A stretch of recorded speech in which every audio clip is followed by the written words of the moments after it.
πολύ συγκινημένος που βρίσκομαι εδώ στη κρύπτη του Αγίου Δημητρίου και γενικώς αυτό με φέρνει πολλά χρόνια πίσω, περίπου 45 χρόνια πίσω, όταν ήρθα για πρώτη φορά στην Ελλάδα και στη Θεσσαλονίκη, όπου μένανε οι γονείς μου σαν πρόσφυγες, και όταν επισκέφτηκα για πρώτη φορά τον ναό του Αγίου Δημητρίου, κάτι αισθάνθηκα ότι θέλω να εκφραστώ για αυτό το ναό και για προπαντός για τον ίδιο το πρόσωπο του Αγίου Δημητρίου. Και έτσι αμέσως σκέφτηκα να γράψω ένα μουσικό έργο που να εκφράσω τα αισθήματά μου. Και πραγματικώς έγραψα τότε ένα έργο συμφωνικό, το οποίο το κάλεσα Άγιος Δημήτρης Συμφωνικό Πρελούδιο. Βεβαίως ήταν έργο αρκετά σημαντικό, ήταν περίπου σαν ένα συμφωνικό ποίημα και κρατούσε 20 λεπτά. Γι' αυτό μάλιστα το παίξανε εδώ στη Θεσσαλονίκη το 1953, αυτό το σημείο που ήρθε πρώτη φορά ήταν 1952. Το 1953 παίχτηκε στο ραδιόφωνο, υπήρχε μια συμφωνική ορχήστρα, όχι μεγάλη, αλλά και αυτοί παίξανε αυτό το πρελούδιο για πρώτη φορά, πρώτη εκτέλεση. Όμως αυτό το θέμα με τραβούσε συνέχεια. Έλεγα ότι δεν έκανα αυτό που ήθελα να κάνω για τον Άγιο Δημήτρη. Και μετά από μερικά χρόνια, ήταν η μεγάλη εποχή που ταξίδευε σε όλο τον κόσμο, πολλές περιοδίες, ζούσα στο Παρίσι και δεν είχα και καιρό να ασχοληθώ. Γύρω στα 55-56 μου ήρθε πάλι η ιδέα του Αγίου Δημητρίου και σκέφτηκα μάλιστα πρώτα να γράψω όπερα πάνω στο θέμα του Αγίου Δημητρίου. Άρα στα ταξίδια μου εδώ στη Θεσσαλονίκη, από όσο ρωτούσα, μου λέγανε ότι δεν στέκεται στην Ορθόδοξη Εκκλησία να παρουσιάσουν Αγίους απάνω στη σκηνή κτλ.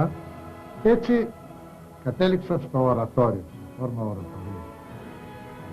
Τότε συνάντησα και τον ποιητή τον Γιώργο Θέμελη και συζητήσαμε πολύ αυτά τα θέματα του Δημητρίου και εκείνος έψαξε αρκετά στοιχεία και εγώ στο Παρίσι που ζούσα πήγαινα πολλές φορές στην Εθνική Βιβλιοθήκη και πραγματικώς βρήκα πάρα πολλά στοιχεία για τον Άγιο Δημήτρη.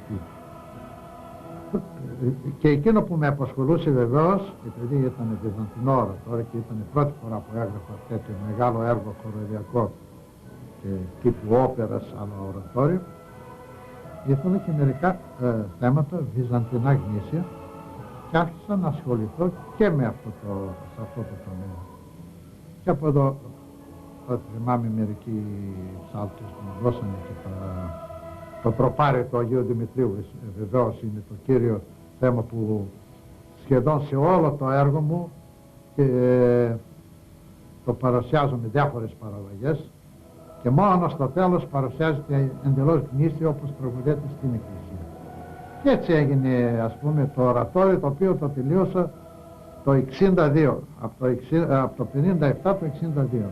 Γι' αυτό οφείλεται ότι συνέχεια ήμουν σε περιοδίες, δεν είχα ποτέ καιρό να ασχοληθώ και μόνο κλέφτηκα όταν ερχόμουν στο Παρίσι μετά από καμιά περιοδία κάπου στην Ασία, Αμερική, δεν ξέρω τι, που έλειπα 8, 9 και 10 μήνες, κάπου έγραφα.